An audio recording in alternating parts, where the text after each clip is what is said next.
Hey everyone, it's your girl Shamae Speaks coming today. I just been really having this on my heart. I've spoke about it in videos before, but co-parenting. It's a hard thing, right? And trust me,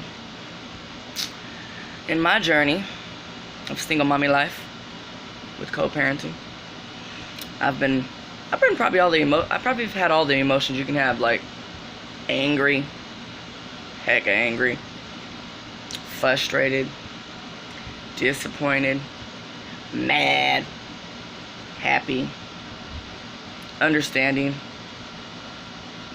all kind of things. I mean, all kind of emotions.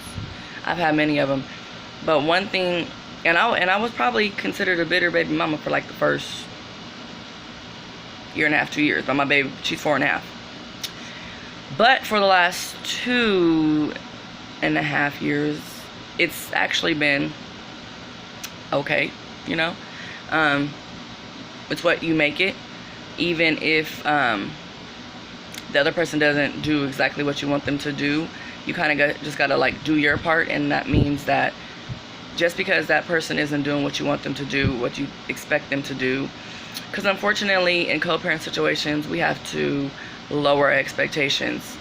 In the real world, should we have to do that? In the land of two people taking care of the kid that they created, should we have to do that? No, we shouldn't. But in reality, that's what's going to keep your peace of mind. That bitterness, that wanting somebody to be who you know they ain't gonna work for you. So I think my message is for the women out there. And I say this to say that I had to learn things for myself. I was not a perfect person, and I still am not a perfect person.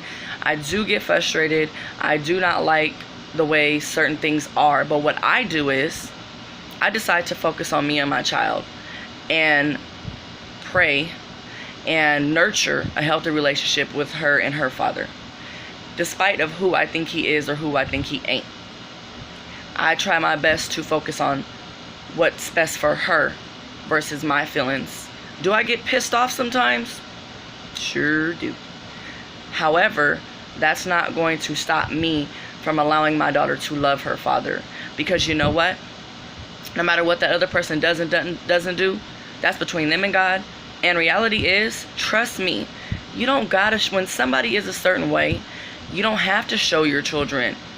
It will be revealed to your children on its own. Like, so you don't have to show them. So that's the thing. But I think of some of us parents who have had bad childhoods, who have been through certain things, who have felt neglected, who have just been through trauma. Some of us tend to project that onto our children, and we fail to realize that it's poison, and we're poisoning their minds. If we are talking about the parent in front of them, if we are, even if the parent is not 2 bits of nothing, you shouldn't be sitting up there talking about the parent in front of the children.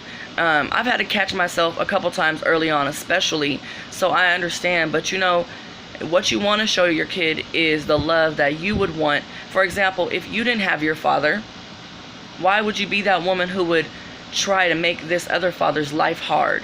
Because there's many of men, trust me, I know, they ain't good for nothing as men in relationships, but they're good fathers. Isn't that nuts? But it happens, right?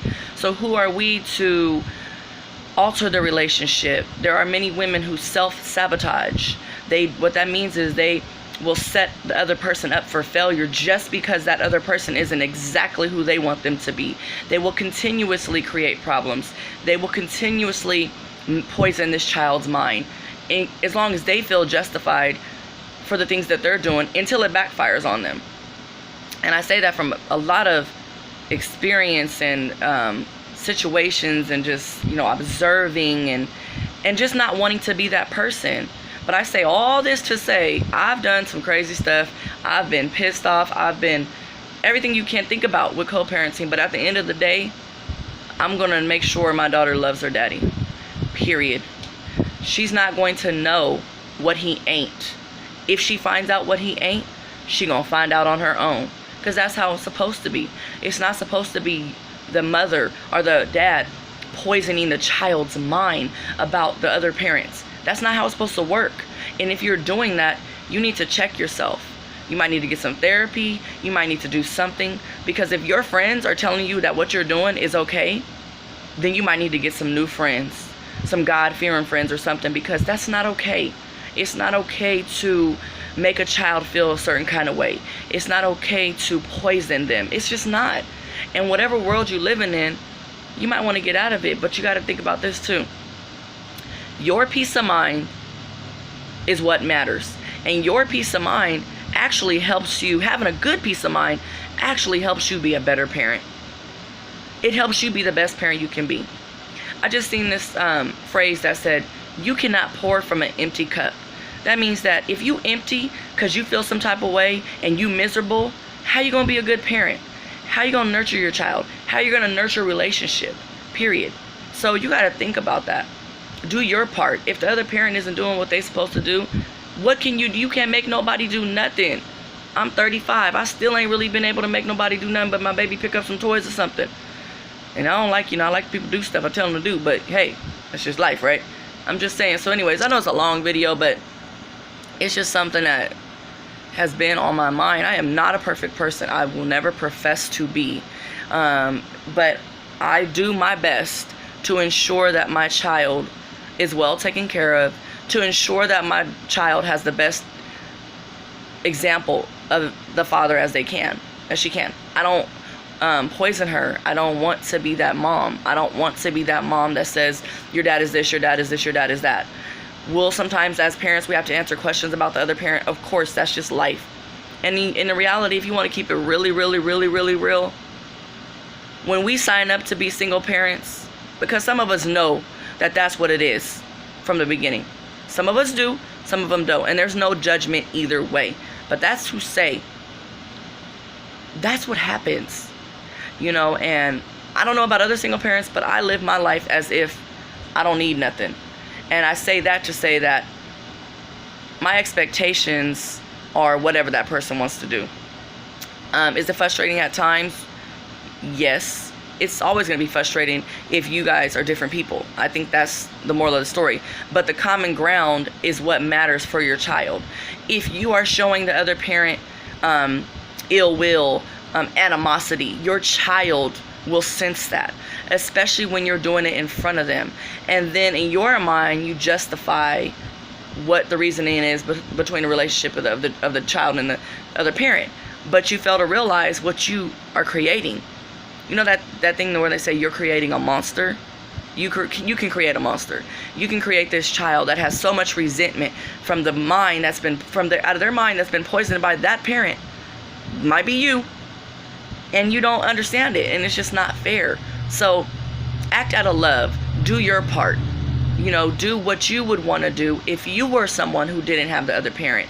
Do what you would do if you didn't want to hear bad things about your other parent, especially coming from, you got to understand, we're role models. If we sit here, like as a single mom, if I sat here and down talked to my daughter's dad in front of her all the time, she would not love him. And I would be at fault for that, because I would be controlling her love for him, and that's not fair. Now, don't get me wrong. I'm not going to sit here and be like, oh, I ain't never talked about him to my friends and, some stuff like that, because I have, all of us have. But I'm just saying, don't be that person. Don't be bitter. Don't let that other person control who you think and what you think the best parent should be. Do your part. Keep your expectations on yourself and just show your child love. Nurture healthy relationships with the other parent. Do your best. Sometimes you got to go to court and you got to do what you got to do, and I am not faulting nobody for that. But what I'm saying is, do your part. If that person not paying what they supposed to be paying, God gonna deal with them. You ain't got to worry about that. You might get pissed off about it sometimes, but trust me, you ain't got to worry about it. So with all this being said, with this super long video, just do your part. Be the best person. Don't be bitter. God will bless you for continuing. But God don't bless no mess, remember. So don't be trying to do crazy stuff and be bitter and act out and use your child as a pawn and then understand why you're not getting blessed. So, like I said, it's a whole long video, but this is just something that's been weighing on my mind for like a couple months. And it's something that I deal with continuously being a single parent. So I know it's a long video, but like I said, I hope this helps someone. Do you. If you're a single mom and you're going through some hardships with the other parent, just do the best you can. Just live your life. Sometimes you got to live it as if that person is not even there, even if they are. Because sometimes they can be there, but they're not all the way there, right? But do your part. Keep your peace of mind, because your peace of mind affects your parenting. So, there goes my long old message for the day.